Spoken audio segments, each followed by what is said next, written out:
How to add apps to home screen on Android. In this video, I'm going to show you how to go through the list of apps on your Android phone, and you can add any of them to your home screen so that they're easier to find and open.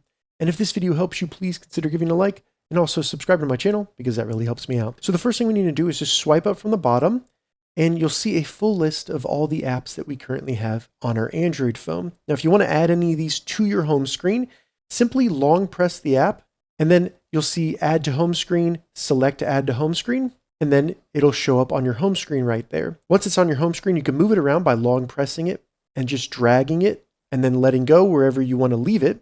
You can also add it to a folder. So if you have a lot of apps, you can kind of organize them by long pressing it and then just dragging it over another app and letting go. And then there you go.